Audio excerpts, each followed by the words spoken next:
ఓం అస్మద్గురుభ్యో నమ. లక్ష్మీనాథసమారంభం నాథయామనమధ్యమాం అస్మదాచార్యపర్యంతం వందే గురుపరంపరాం. వసుదేవసుతం దేవం కంసచానూరమర్దనం దేవకీ పరమానందం కృష్ణం వందే జగద్గురుం.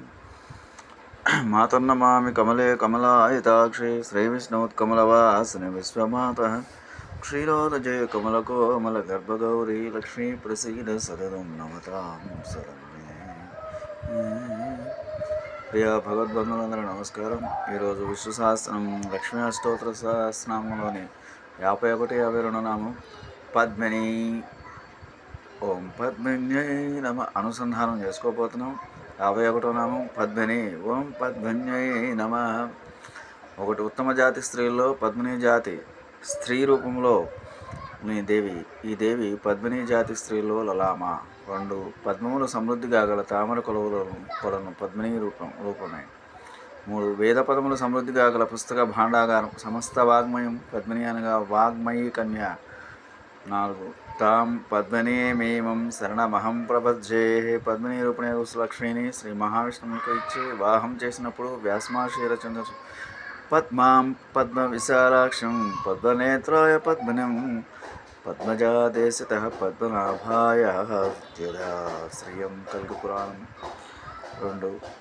తదుపరి పద్మగంధిని. ఓం పద్మగంధిన్యై నమః.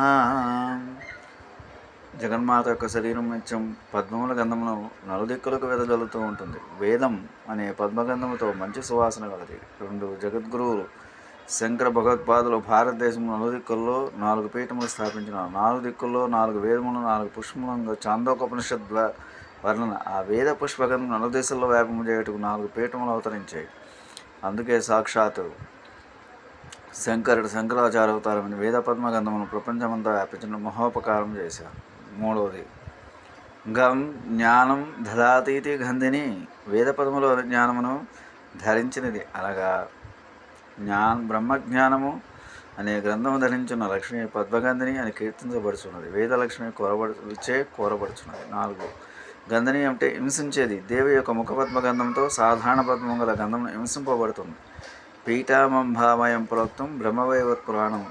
వేది దేవి బాణభట్టం పార్వతి వేదమాత.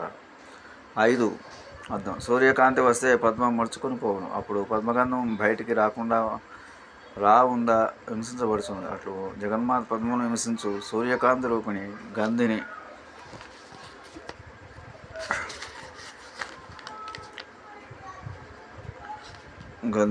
స్వస్తి. జై శ్రీరామ్.